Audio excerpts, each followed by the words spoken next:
Good morning, folks. This is Naeem, I'm Chief Market Analyst at AvaTrade's, and welcome to our daily update on our YouTube channel, in which we discuss several different asset classes such as equities, forex, commodities, and cryptos. And if you haven't subscribed to our channel, please make sure that you hit and smash that subscribe button.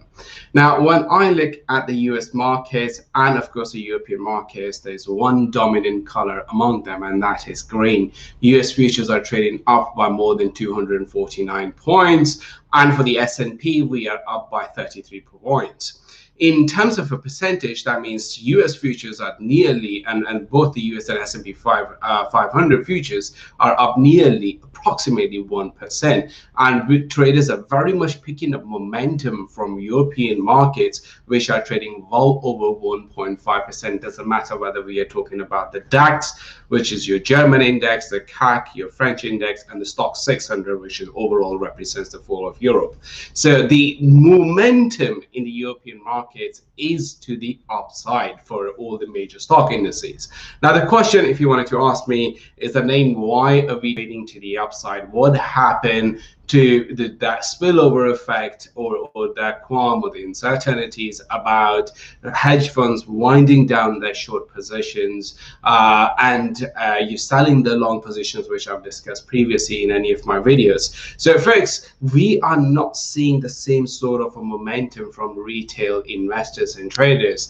That seems to be a little bit fizzled out. The support is not there as much as it was. But yes, they have been able to give a very much of a nosebleed to major hedge funds such as Melvin Capital, which lost over $3 billion on a GameStop.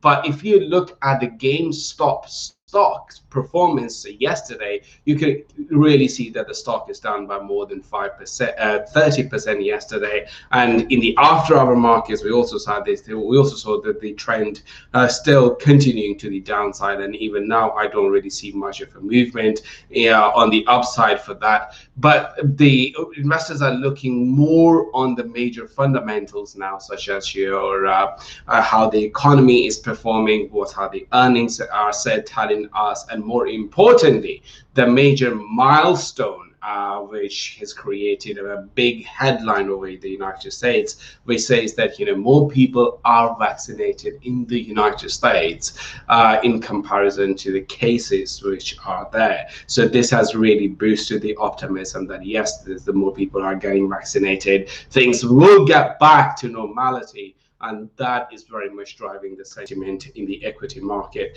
In the crypto market, the big move that we saw in XRP yesterday, which pushed the prices to 0.74, I see that really fizzling out again. The prices are trading at 0.36, and the likely chances are that we may break below the 50-day simple moving average on the daily time frame and test the support, which is in around 0.30. Remember, all of that momentum was primarily because of one major reason, and that was the XRP or Ripple taking a very strong action against the SEC or replying to their allegations. Nothing is resolved yet, and the outcome of that is very much going to drive the coin price to the upside or to the downside. So that would be very much we'll be looking at. In terms of commodities, I'm seeing very much of a consolidation still continuing in terms of oil prices. Yes, we are moving to the upside. We have broken that 54 price level today, and that gives us a bit of assurance that look, now the momentum will continue towards the 55 in terms of WTI, and I'm talking about crude oil prices. In terms of Brent, 57 is the prices are up by 57 is the price, and the prices are up by 1%. So the momentum really continues, and the price continues its journey towards the $60 mark.